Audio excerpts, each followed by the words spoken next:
Next we understand the coordinate system.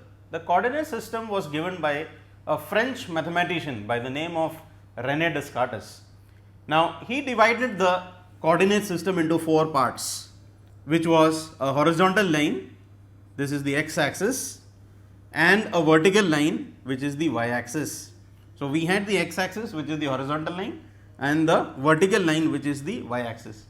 The point of intersection of the x and y axis is called the origin, and the coordinate of the origin is 0, 0.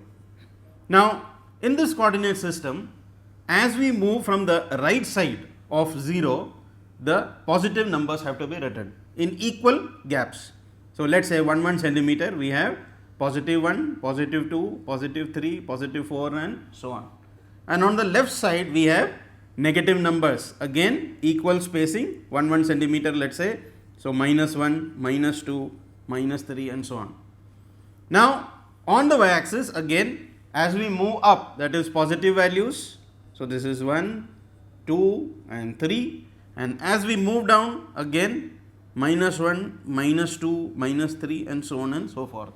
So, we have positive values on the right, we have positive values on top, we have negative on the left and negative below this x axis. So, this is the x axis and y axis, this is the origin. Now, we have 4 portions which is due to this x and y axis, and these 4 portions are called the quadrants. So, this is the first quadrant, this is quadrant number 1, this is the second quadrant, this is the third quadrant and this is the fourth quadrant. So, all these 4 portions are called the quadrants. Now, these quadrants are very special in the sense that when we look at this space here, it is made up of positive x values and positive y. So, here we can say that x is positive and y is also positive. So, we have x and y positive here, whereas if you look at the second quadrant, we have x negative and y positive. Similarly, in the third quadrant, we find that it is a space enclosed with both negatives. X is also negative here and y is also negative. And finally, in the fourth quadrant, we find that x is positive and y is negative. So, all the 4 quadrants are unique, none of them are same. We find positive positive here, here we have x negative y positive, here we have x negative y negative, and here we are having x positive and y negative. So, all the 4 quadrants are unique. Now, whenever we are plotting a particular point, the x coordinate should be written first and y coordinate should always be written second. This way of writing x first and y later is called the ordered pair. So, let us understand more about the ordered pair.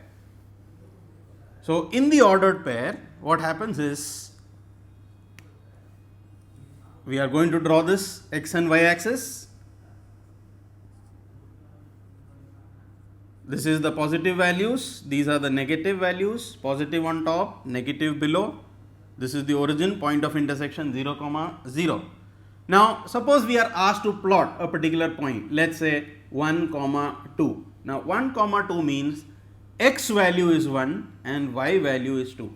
It cannot be x is 2 and y is 1. Always the first value is x and the second value is y. So, this particular order in which x is always written first and y is written second is called the ordering or the ordered pair. These are called the ordered pair. So, I can say that this particular order in which x is written first and y is written second is called the ordered pair, and it has to be written that way, because 1, 2 is not the same as 2, 1. They are entirely different, because here the value of x changes to 2 and the value of y changes to 1. Here the value of x is 1 and y is 2. So, they are entirely different things.